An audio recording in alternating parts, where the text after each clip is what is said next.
चलो बताओ, पहला वाला हो गया। पहला वाला कौन सा था पहले तो ये बताओ। Mole fraction of benzene. हाँ, calculate the mole fraction of benzene in solution containing 30% by mass of carbon tetrachloride. ये हो गया। ये तो इस टाइप का तो अपन ने कर ही था, 20% दे रखा था एक में, है ना। तो आपको एक तो वेट निकालना था और बेंजीन का क्या मॉलिक्यूलर मास और टेट्राक्लोराइड का भी मॉलिक्यूलर मास, है ना। राघव हो गया, आ गया ना। Calculate the mole fraction of benzene in ice in solution containing 30% by mass of carbon tetrachloride. इसका आंसर जो है 0.49459, मतलब 0.46 मान, 0.48। ठीक है, चल रहा है। दोनों को ऐड करेंगे तो नहीं बन रहा है वन। क्यों नहीं बन रहा है? दोनों क्यों निकाले जब सिर्फ मोल बेंजीन का ही तो निकालना है। हाँ, दूसरा भी निकालेंगे तो 1 माइनस से ही निकालेंगे। तो 0.459 या 0.46 भी चलेगा। मोल फ्रैक्शन ऑफ बेंजीन निकालना है, सिर्फ एक का निकालना है। बेंजीन हमारा सोल्यूट है, सोल्यूट का निकालना है। 70। हाँ,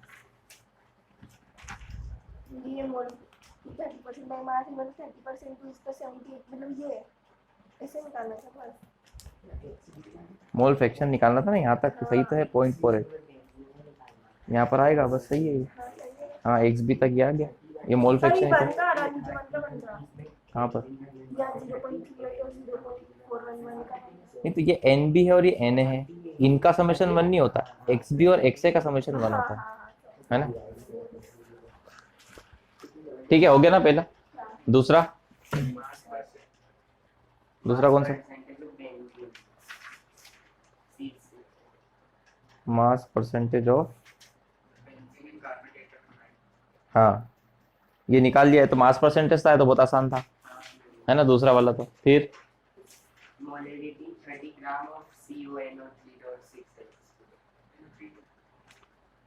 हाँ, मोलरिटी, मोलरिटी निकालनी थी, दो ए और बी दे रखे थे, है ना। ये आया मोलरिटी वाला। ए वाले का आंसर है 0.0239, करेक्ट। और बी वाले का है 0.03। नहीं आया आंसर, नहीं आया कि क्वेश्चन नहीं आया। हाँ,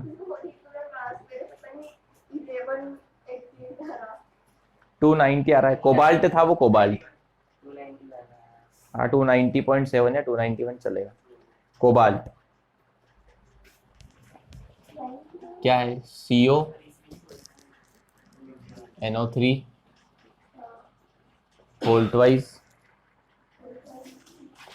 6H2, है ना, यही था ना। कोबाल्ट का होता है 58.7 या फिर 59 ही ले लो इसको, प्लस ये नाइट्रोजन का कितना होता है? 14। हाँ 20। हाँ 7 होता है तो 14 हो जाएगा, प्लस एक ऑक्सीजन का कितना होता है? 16 इंटू 3 48 इंटू 2 करना पड़ेगा, प्लस 6H2O का होता है 18। अब इन सबको सॉल्व कर लो, कितना बनेगा ये? 62 इंटू 2 प्लस ये कितना बनेगा? 108 है। 59 प्लस 108, इसको ऐड करोगे तो 291 आ जाएगा आपका। ठीक है, तो ये क्या आ गया? मोले मोलिकुलर मास, गिवन मास दे रखा था, इससे नंबर ऑफ मोल्स निकल जाएंगे। और सॉल्यूशन दे रखा है 4.3 लीटर, तो डिवाइड कर दोगे तो आंसर आ जाएगा 0.0239 मोल। ठीक है, इसके बाद हाँ, मोल पर लीटर नहीं, ये जो कैपिटल एम है ये दिखाता है मोलरिटी, है ना। और एक और आप यूनिट लिख सकते हो, मोल पर लीटर। ठीक है, दूसरा वाला भी आया? नहीं आया। 30 ml ऑफ 0.5 m, अच्छा देखो, हाँ बी वाला क्वेश्चन देखो, बढ़िया क्वेश्चन। किसी का आया क्या? आ गया? भूल गई, आया था क्या मतलब? करना भूल गई। क्यों भूल गई करना? देखो इसमें क्या दे रखा है आपको।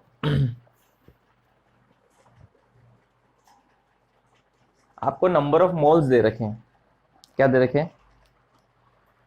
30 ml of 0.5 H2SO4 diluted to 500 ml, है ना?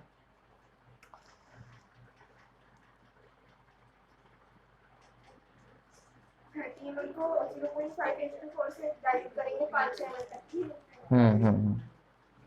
सबसे पहले तो आपको सॉल्यूशन का जो वॉल्यूम है वो तो 500 ml है, ठीक है। इसके बाद नंबर ऑफ मोल्स जो है दे रखे हैं 0.5 इन 30 ml, ऐसा दे रखा। 30 ml में नंबर ऑफ मोल्स है 0.5, है ना? समझे आप बात? दे क्या रखा है बस ये समझ लो। ये वॉल्यूम तो दे रखा है सॉल्यूशन का 500 ml, इसके अंदर हमने डिसॉल्व करा। फिर जो सॉल्यूट है वो कौन है? H2SO4। उसके 0.5 मोल क्या दे रखा है? 0.5 मोल, मतलब given mass divide by molecular mass आपको दे रखा है, लेकिन वो किस पे दे रखा है? 30 ml पर। इस सॉल्यूट का भी वॉल्यूम दे रखा है कि 30 ml पर इसका 0.5 मोल है, ठीक है। तो आपको क्या करना है, आपके फॉर्मूले मोलरिटी में यहां पर नंबर ऑफ मोल्स होता है, number of moles divide by यहां पर होता है टोटल, होता है। यही तो बेसिक फॉर्मूला है। इसके बाद बना हो तो गिवन मास, मोलिकुलर मास और ये सब। तो यहां से अगर हम देखें और वो वॉल्यूम काय में होता है हमारा, अगर ml में आ जाए तो हम इसको 1000 से मल्टीप्लाई कर देते हैं, ठीक है। मतलब क्या है इसका? नंबर ऑफ मोल्स आपको दे रखे हैं, 0.5। बस इतनी सी बात है कि ये 30 ml में दे रखा है। कितने में दे रखा है? 30 ml में। तो अगर आपको 1000 ml में पता लग जाए, 1000 ml में नंबर ऑफ मोल्स पता लग जाए, तो वो नंबर ऑफ मोल्स ये निकल जाएंगे, क्योंकि ये जो नंबर ऑफ मोल्स होते हैं कितने ml में होते हैं? 1000 ml में होते हैं ये। हाँ, 30 ml जो वॉल्यूम है उसके नंबर ऑफ मोल्स 0.5 है। तो अगर हम इसको 1000 ml तक लेके जाएंगे तो कितना होगा ये हमको देखना है। हाँ, इसको अब ऐसे कर लो, इसको देख लो। जैसे 30 ml के नंबर ऑफ मोल्स 0.5 है, तो 1000 ml के कितने होंगे, ऐसे करके कर लो। 0.5 इंटू,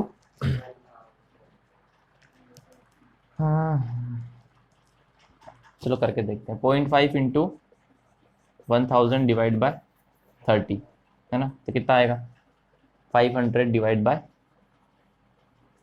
30 आएगा, 50 डिवाइड बाय 3, ऐसा आएगा। अब रख दो आप value. m number of mole से 50 डिवाइड बाय 3, है ना? ml में चल रहा है, ml में ये कितना है? 500 इंटू 1000। अब इसको सॉल्व कर लो तो ये आ जाएगा, इससे ये कटेगा तो ये आएगा 2।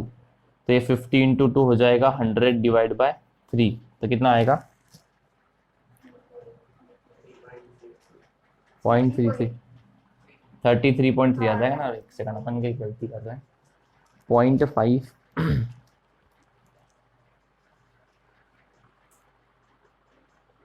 अच्छा उल्टा कर दिया, रुको रुको।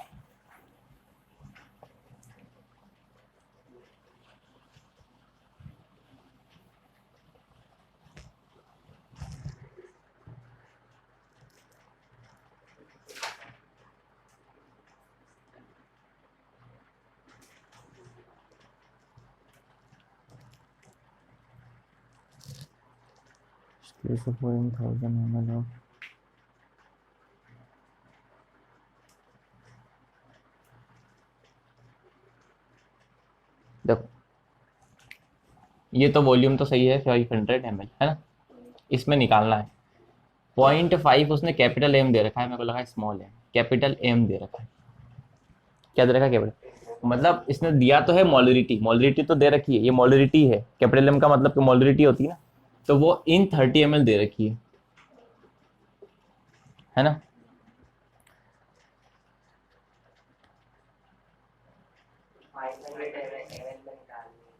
हाँ 500 ml में निकालनी है। नहीं एक सेकंड, 30 ml में नहीं दे रखी है वो।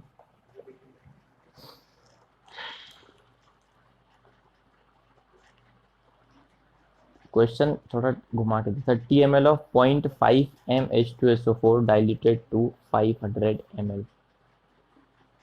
हाँ वैसे भी कर सकते हैं अपन, ऐसे करके देखते हैं। 30 ml का दे रखा है 5, तो 500 का वही आएगा, लेकिन उससे 0.5 इंटू 500 डिवाइड बाय 30 को सॉल्व करेंगे तो 25/3 है ना, 25/3।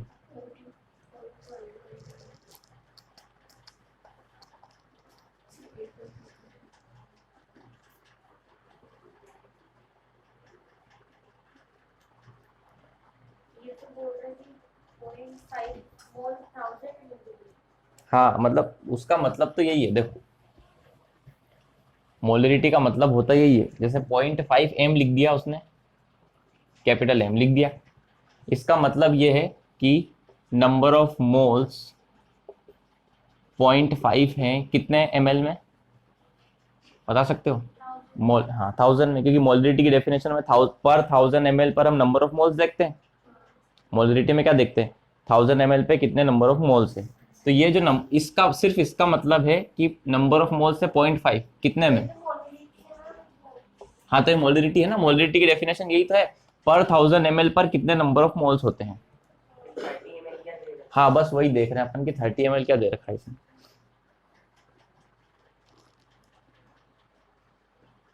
30 ml ऑफ 0.5 मोलरिटी H2SO4।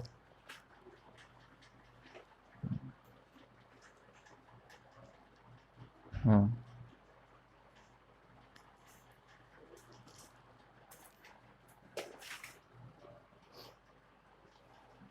हम्म देखो ये जो है इसको अपन ऐसे समझेंगे, ये रेट समझ में आता है ना, रेट, रेट किसी चीज का रेट, जैसे मान लो 5 रुपये पर केजी है ना, एक एप्पल 5 रुपये पर केजी है, तो हम 2 एप्पल लेके आए, तो प्राइस कैसे निकाला अपन ने कि उसका मल्टीप्लाई। तो ये 0.5 एक तरह से रेट दे रखी है कि नंबर ऑफ मोल्स, इसको मैं लिख दूं 0.5 number of moles per 1000 ml का H2SO4 में लेके आया आया है ना। एक ऐसा H2SO4 है जो है कितना, 0.5 नंबर ऑफ मोल से 1000 ml में, है ना। इस रेट का H2SO4 लेके आया, इस मोलरिटी का H2SO4 में लेके आया, लेकिन उसका कितना अमाउंट लाया, 30 ml। बात समझ में आई?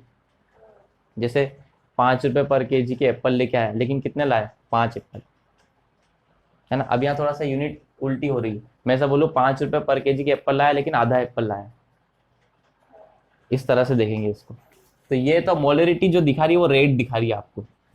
तो 0.5 M का मतलब क्या है कि 1000 ml में 0.5 नंबर ऑफ मोल्स होंगे H2SO4 के, जब मैं 1000 लाऊंगा तो, लेकिन मैं तो कितने लाया, 30 लाया, है ना। तो क्या करेंगे, सीधा 30 इंटू 0.5 डिवाइड बाय 1000। तो जो आएगा वो क्या आएगा,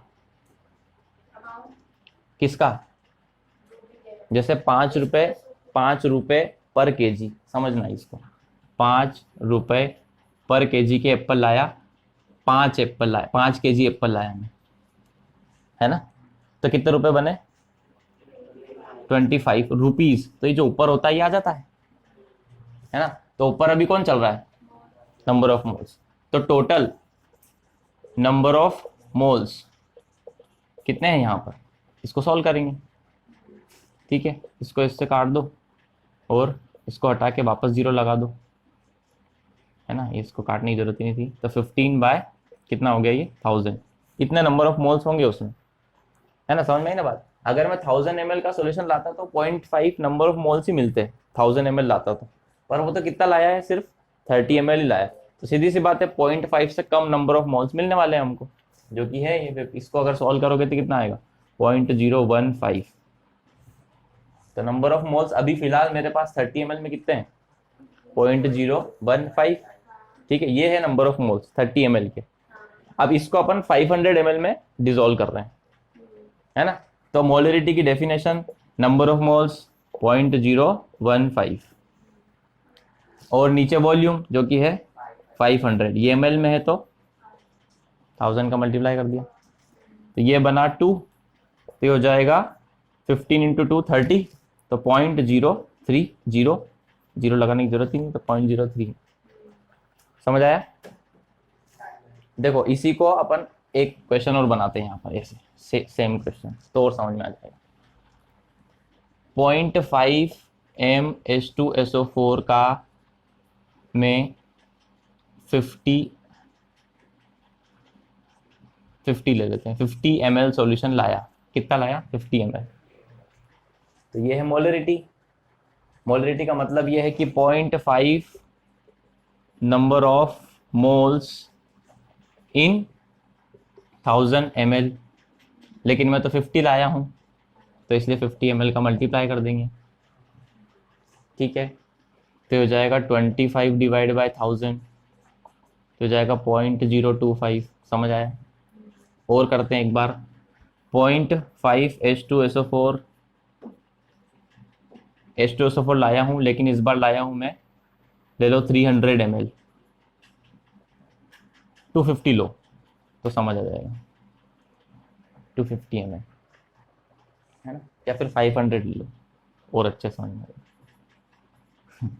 देखो 1000 ml में 0.5 नंबर ऑफ मोल्स है 1000 में, तो 500 में कितने होंगे? या फिर आधा कर दो, 0.5 के आधे मोल होंगे, है ना। तो इसको ऐसे भी समझ सकते हैं कि 0.5 number of moles divide by 1000 तो है ही, इंटू क्या कर दो 50, 500। तो देखो ये कट रहा है तो 2 आ रहा है नीचे, तो डिवाइड हो रहा है तो 0.25 मोल्स होंगे। समझ आया ना? तो ये एक तरह से आपका मोलरिटी रेट दिखाती है कि पर 1000 ml पर कितने नंबर ऑफ मोल्स हैं, है ना। ये बढ़िया क्वेश्चन था।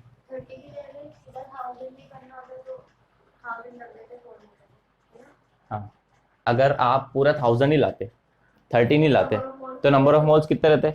0.5 ही रहते। तो 0.5 रखते, डिवाइड बाय 500 इंटू 1000, है ना, तो डबल हो जाता, वो 1 आ जाता मोलरिटी। ठीक है, बढ़िया क्वेश्चन। मतलब मोलरिटी से मोलरिटी निकाली है इन्होंने, मोलरिटी ऑलरेडी दे रखी थी लेकिन अमाउंट बदल के फिर मोलरिटी निकाली।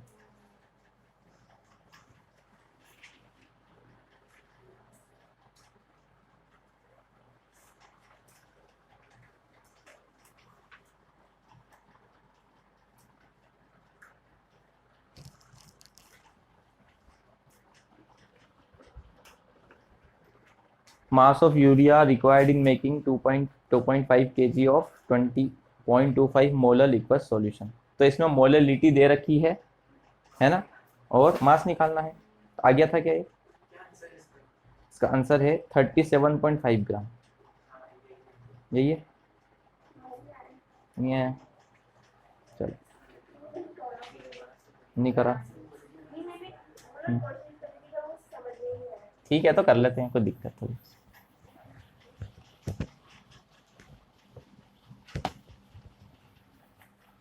जितना करेंगे उतना फायदा। चलो देखो क्या दे रखा है, मास ऑफ यूरिया तो निकालना है। तो अब यूरिया क्या है? सॉल्यूट है, और उसका क्या निकालना है? मास।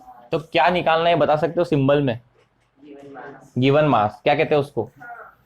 गिवन मास के को क्या कहते हैं? W और B। ये तो हमको निकालना है। ठीक है, अब ये यूरिया है, यूरिया का फॉर्मूला दे रखा है, क्या है? NH2CO और NH2, है ना। तो इससे हम क्या निकाल लेंगे? Molecular mass. तो बताओ, 2 नाइट्रोजन है, 28 हो जाएगा, हर एक का 14 होता है, एक हाइड्रोजन का 1 होता है, तो 4 हाइड्रोजन है यहाँ पर, तो 4 हो जाएगा।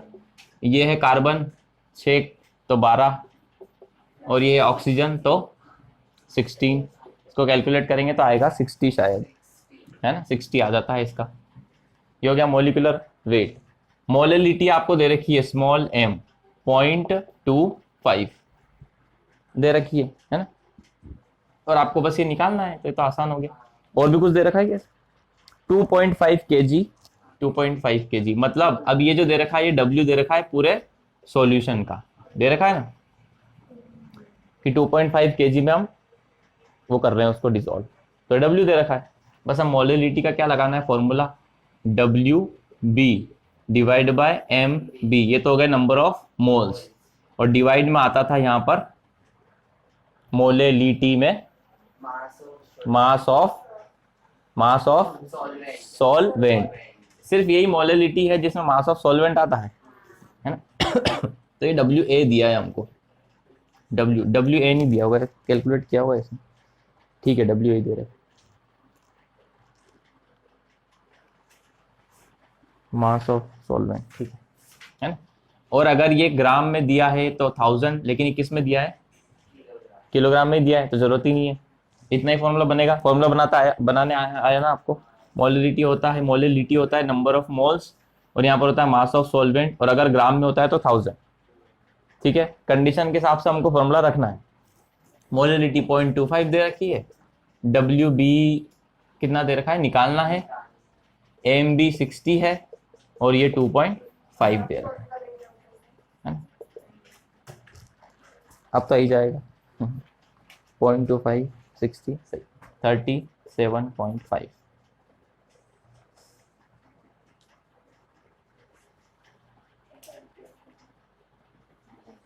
लिख लो जल्दी, तो आगे बस इतने थे ना क्वेश्चन, आगे बढ़े। चलो, हमने पढ़ा था कल solubility of gases in liquid, पढ़ा था ना, क्या होती है solubility of gases.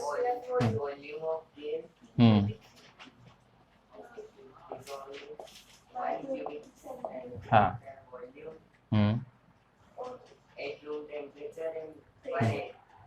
Atmospheric pressure up to saturated point, ठीक है।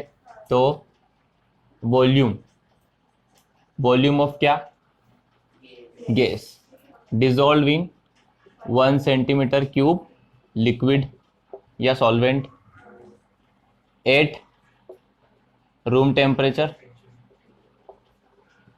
And 1 atmospheric pressure up to saturation point, ठीक है।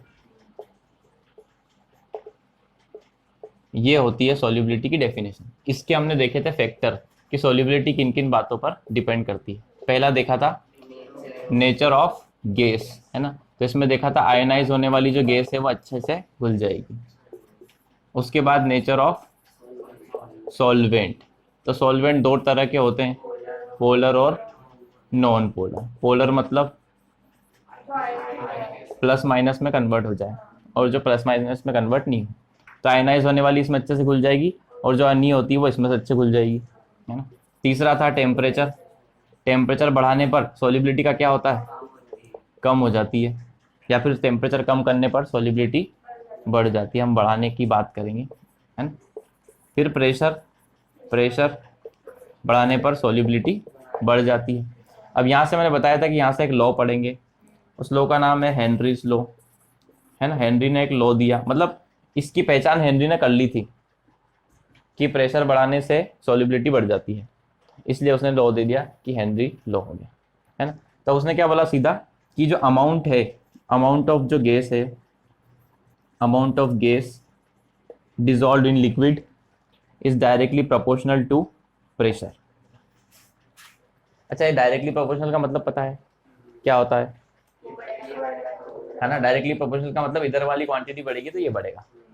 इनडायरेक्टली का मतलब होता है कि अगर ये बढ़ेगा तो ये घटेगा, इसलिए उसको नीचे रखते हैं, है ना। तो अगर मैं टेम्परेचर के लिए लिखता इसको तो क्या लिखता, इनडायरेक्टली प्रोपोर्शनल, है ना। सोल्यूबिलिटी जो है वो इनडायरेक्टली प्रोपोर्शनल है टेम्परेचर, ऐसे लिखते हैं। तो ये बात उसने बोल दी। तो अमाउंट ऑफ गैस को उसने बोला कि मान लो कि 1 ग्राम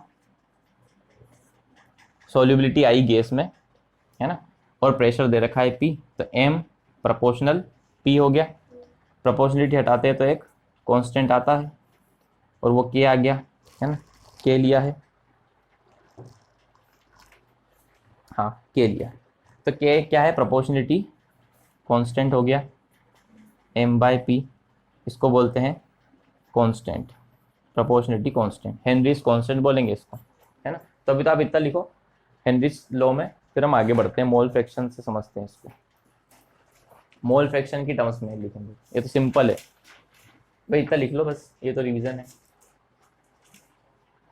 हेनरीज लॉ डालना,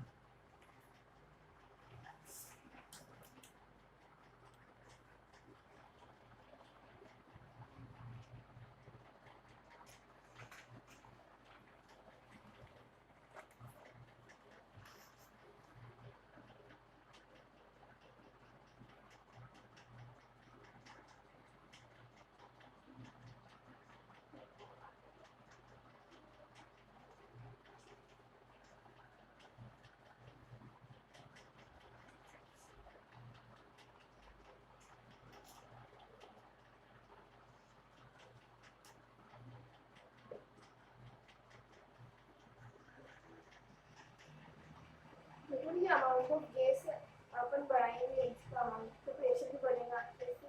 नहीं प्रेशर बढ़ेगा तो ये बढ़ेगा, अगर प्रेशर बढ़ेगा तो अमाउंट ऑफ गैस बढ़ेगा। प्रेशर ये देखा ना, प्रेशर बढ़ाएंगे तो सॉल्युबिलिटी बढ़ेगी, सॉल्युबिलिटी का मतलब ही क्या है, amount of gas dissolve in liquid, तो प्रेशर बढ़ाएंगे तो अमाउंट ही तो बढ़ेगा, किसका, गैस का। कल ही तो देखा था, एक 2 ml, एक 3 ml, एक 4 ml, ml या फिर ग्राम अमाउंट की बात कर रहे हैं अपन, ठीक है। अब इसको इसने मोल फ्रैक्शन की टर्म्स में दिया है, क्या है, किसकी टर्म्स में, मोल फ्रैक्शन। तो मोल फ्रैक्शन का मतलब क्या था बताओ, मोल फ्रैक्शन का, क्या? मोल फ्रैक्शन क्या होता है,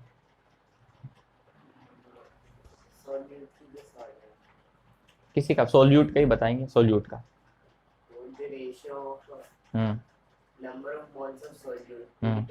टोटल नंबर ऑफ, मतलब कुल मिला के मोल फ्रैक्शन भी तो यही दिखाता है कि नंबर ऑफ सोल्यूट कितना है ना। जैसे मान लो, समझना, मोल फ्रैक्शन यहाँ पर मान लो 0.1 है और यहाँ पर मोल फ्रैक्शन है 0.4, तो बताना आपके सोल्यूट का अमाउंट ज्यादा किस में है, एक्स नीचे वाले में, है ना। क्यों है, क्योंकि इसमें नंबर ऑफ मोल्स ज्यादा है, किसके, सोल्यूट के, है ना। 0.4 में आ रहा है, ये 0.1 ही आ रहा है, ये 10% है, 40% है, तो सोल्यूट 40% है। तो मतलब वो बोल रहा है कि हम इस एम से नहीं करें अपन इसको, और इसको काई से करें, मोल फ्रैक्शन से करें। हेनरीज लो बोल रहा है, थोड़ा सा मॉडिफाई करा उसने उसको, कि ये तो सिंपल बात हो गई लिखने के हिसाब से कि भाई मास जो है या अमाउंट है या फिर सोल्यूबिलिटी, मास अमाउंट सोल्यूबिलिटी वॉल्यूम कुछ भी बोल दो, वो किसके प्रोपोर्शनल होगा, प्रेशर के।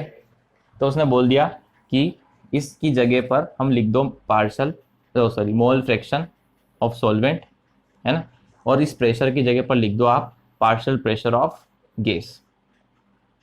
मतलब गैस का जितना ज़्यादा प्रेशर होगा, अभी पार्शियल प्रेशर बताऊंगा क्या होता है, अभी प्रेशर समझो, गैस का प्रेशर जितना ज़्यादा होगा उतना ज़्यादा क्या होगा, ये क्या चीज़ है, मोल फ्रैक्शन, मतलब वही अमाउंट ऑफ गैस या फिर मोल फ्रैक्शन, है ना, या फिर वॉल्यूम या फिर ग्राम, बात वही है सब, है ना। मतलब हम गैस की बात कर रहे हैं कि गैस का जो अमाउंट है वो प्रेशर बढ़ाने पे बढ़ेगा, तो उसने इस फॉर्म में लिख दिया बस उस मोल फ्रैक्शन की फॉर्म में। तो इसको लिख देंगे X B equal K P B, तो के यहाँ से आ जाएगा X B by P B, ठीक है।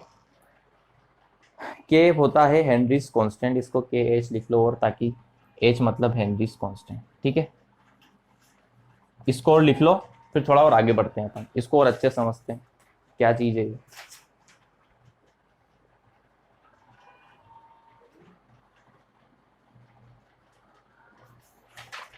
इसमें तो हम्म, सोल्वेंट क्या दिया, सोल्वेंट कहाँ, ये एक से डायरेक्टली प्रोपोर्शनल, उसने ए लिया गैस को, एक गैस को ये बोला। हाँ गैस को ये बोला ना, मोल fraction of gas in solution is, उसने ए ले लिया, इसलिए मैं अपन क्या कर रहे हैं कि हमेशा उसको बी लेके चलेंगे, अब ये कभी क्या लेगा कभी क्या लेगा तो परेशान हो जाएंगे।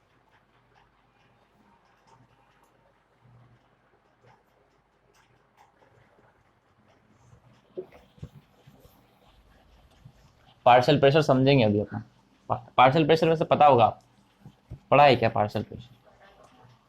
पढ़ा तो था। ये इधर का हो गया ना।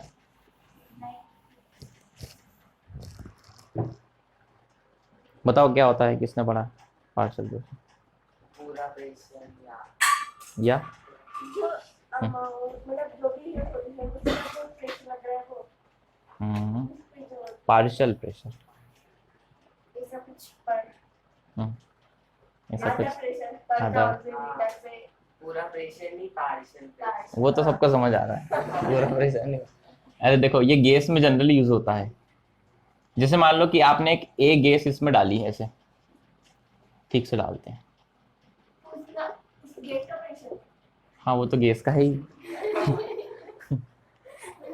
बर्तन का थोड़ी रहेगा। तो एक तो ए गैस डाली, एक डाली बी गैस, है ना, ये बी गैस है, ठीक है। अभी इसको थोड़ा सा, बी गैस का अमाउंट ज्यादा है,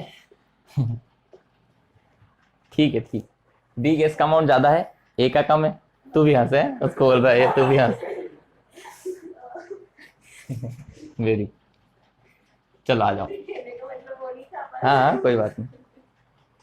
देखो बी जो गैस है इसका अमाउंट यहाँ पे ज्यादा है, दो गैस डाल दी हमने, ए भी डाल दी बी भी डाल दी, ठीक है। अमाउंट किसका ज्यादा है? ए का कम है। तब क्या ए भी है, ए जो है ये बी जो है, बी भी इस पर प्रेशर लगाएगी, किस पर? इस बर्तन पे, और ये ए भी प्रेशर लगाएगी। कौन ज्यादा प्रेशर लगाएगा? बी। बी ने मान लो लगाया 10 किलो पास्कल लगाया, ए ने लगाया 10 से कम, मान लो 5 लगाया, ठीक है। तो इस बर्तन पर टोटल प्रेशर कितना आ रहा होगा? 15 किलो पास्कल आ रहा होगा, ठीक है। जरूरी नहीं 15 आए, लेकिन अभी 15 बता रहा हूँ, बदल भी जाता है, लेकिन ज्यादा तो आएगा, इतनी बात तो है। इसको कहते हैं टोटल प्रेशर, ये टोटल है। और इसको बोलेंगे बी का पार्शियल प्रेशर है 10 और ए का पार्शियल प्रेशर है 5। अलग अलग प्रेशर अलग अलग इंडिविजुअल प्रेशर। जब दो या दो से ज्यादा गैस या कोई भी दूसरे सब्सटेंस आ जाए और वो प्रेशर लगा रहे हो, तो सबका जो अलग अलग प्रेशर होता है उसको क्या बोलते हैं? Partial pressure. हाँ, इंडिविजुअल प्रेशर बोले। तब हम यहाँ पर क्या कर रहे हैं? यहाँ पर हम एक लिक्विड में गैस को डाल रहे हैं, है ना। तो कुछ लिक्विड लगा रही है, लिक्विड बहुत कम प्रेशर लगा रही है, लेकिन कुछ लगा रही है गैस, तो बस उस गैस का प्रेशर, उसको बोला इसने पार्शियल प्रेशर। लिक्विड के प्रेशर को नहीं बोलेंगे बात। लिक्विड के प्रेशर को अभी फिलहाल नहीं बोलेंगे हम, गैस के प्रेशर को बोलेंगे, क्योंकि लिक्विड इतना ज़्यादा प्रेशर नहीं लगाता, है ना। वो रूम टेम्परेचर पे ही रहता है। मान लो एक ग्लास में लिक्विड है तो वो क्या ही प्रेशर लगाता, लेकिन गैस ज़्यादा प्रेशर लगाती। तो जो पार्शियल प्रेशर है जनरली वो किसके लिए यूज होता है? बहुत सारी गैस हो तब। तब इसने क्या करा कि चलो एक सॉल्वेंट लिक्विड लिया है और गैस डाला है, तो दो चीजें हो गई ना, तो इसलिए उसने गैस का पार्शियल प्रेशर बोल दिया। हाँ, और भी डाल सकते हैं, 2-3 डाल दो, 4 डाल दो, क्या दिक्कत है ना। तो वो अभी फिलहाल तो हम 2 ही है, तो इस सिर्फ इस गैस का पार्शियल प्रेशर लेंगे इसमें हम, यहाँ पर ये बोलना चाह रहा है बस, और कुछ भी नहीं है ना। समझ आया ना? पार्शियल प्रेशर समझ आया। और गैस का पार्शियल प्रेशर मतलब ये, और किसके प्रोपोर्शनल है वो?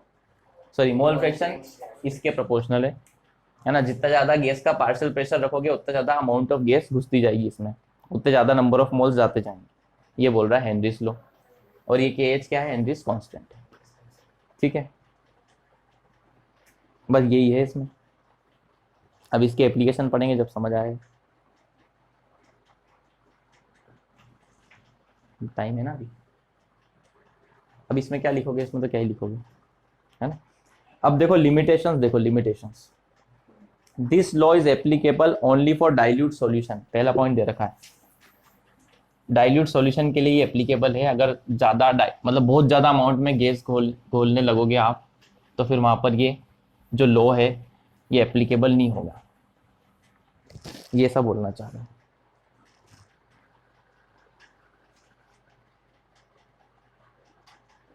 है ना। इस पे पॉइंट पेज नंबर पे टिक लगा लो, 60 और 61। पहला पॉइंट है कि डाइल्यूट सॉल्यूशन के लिए एप्लीकेबल है एक तो, ठीक है। दूसरा, pressure should be low and temperature should be high, is a gas should behave like ideal gas. मतलब आइडियल गैस के लिए है ये, किसके लिए है? आइडियल गैस के लिए। पढ़ी होगी आइडियल गैस। आइडियल गैस कब मिलती है? जब टेम्परेचर क्या होता है, बताओ। टेम्परेचर हाई होता है और प्रेशर कम होता है ना? यही था ना? नहीं था? यही था, मैं बता रहा हूँ। पर गैस है ना, टेम्परेचर ज्यादा है, प्रेशर ये भी तुमने बोला था कि कोई गैस रियल नहीं होती, सब मतलब कोई गैस आइडियल नहीं होती। हाँ, यही कोई बताया गैस आइडियल नहीं होती है, सब रियल होती है। वो तो सब ठीक है, पर किसी भी गैस को, मेरी बात सुनो, किसी भी गैस को जो रियल गैस होती है उसको आइडियल में कन्वर्ट किया जा सकता है। और उसकी कन्वर्ट कंडीशन क्या है, ये है, किसी भी गैस का टेम्परेचर बहुत ज़्यादा कर दो और प्रेशर बहुत कम कर दो, तो वो क्या हो जाती है? आइडियल गैस हो जाती है। ठीक, तो ये मतलब आइडियल गैस के लिए एप्लीकेबल है। अब ऐसा नहीं कि रियल गैस के लिए एप्लीकेबल नहीं है, लेकिन आइडियल गैस में एकदम परफेक्टली फिट हो जाएगा ये लो, लेकिन रियल गैस में थोड़े से चेंजेस करने पड़ते हैं। तो आपको तो लिमिटेशन पता करनी है कि डाइल्यूट में होता है, आइडियल गैस में होता है, और gas should not react with the solvent to form a compound. ये तो हम पहले ही पढ़ चुके हैं, सॉल्यूशन में जब बनाते हैं तो वो क्या रिएक्ट नहीं करना चाहिए, तो यहाँ पर रिएक्शन नहीं होनी चाहिए, ये और बोल दिया इसने कि रिएक्शन नहीं होनी चाहिए, तभी मेरा लॉ लगेगा, नहीं तो नहीं लगेगा। ठीक है, ये 3 कंडीशन है, ये याद रखनी है। लिमिटेशन में क्यों रख दिया रिएक्शन? क्यों टाइम रखा यही सही है, वो ऐसे ही करते हैं ये लोग। अब जैसे आपको ये जनरली पता चल गया था कि सॉल्युबिलिटी प्रेशर बढ़ाने पर बढ़ती है, फिर लो क्यों बना दिया? है ना? हाँ, वो लिमिटेशन ही तो हुई ना, मान लो रिएक्ट कर गई तो ये करके तो वो तो आएगा ही नहीं, मतलब सॉल्यूशन ही नहीं बनेगा। हाँ, solution हाँ, तो वो सही बात है, पर उसने लिख दिया उस बात को और लिमिटेशन में, तो कोई टेंशन वाली बात नहीं। ठीक है, ये टिक लगा लिया।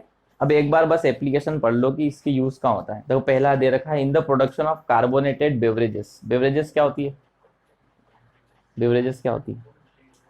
ड्रिंक्स ही होती है एक तरह से। To increase the solubility of carbon dioxide in soft drinks and soda water, the bottle is sealed under high pressure. ये आप सबको पता है, बोतल को सील करके रखते हैं हाई प्रेशर, तभी अच्छे से CO2 उसमें जाती है। ठीक है, दूसरा क्या है, in breathing in deep sea. एक काम करना, आप ये पढ़ के आना चारों पॉइंट, ठीक है? बुक से, बुक नहीं, फोटो भेज दूंगा मैं, ठीक है? एक बार पढ़ना, फिर कल डिस्कस करेंगे ना, आज टाइम भी हो गया कि 5 मिनट बचे हैं।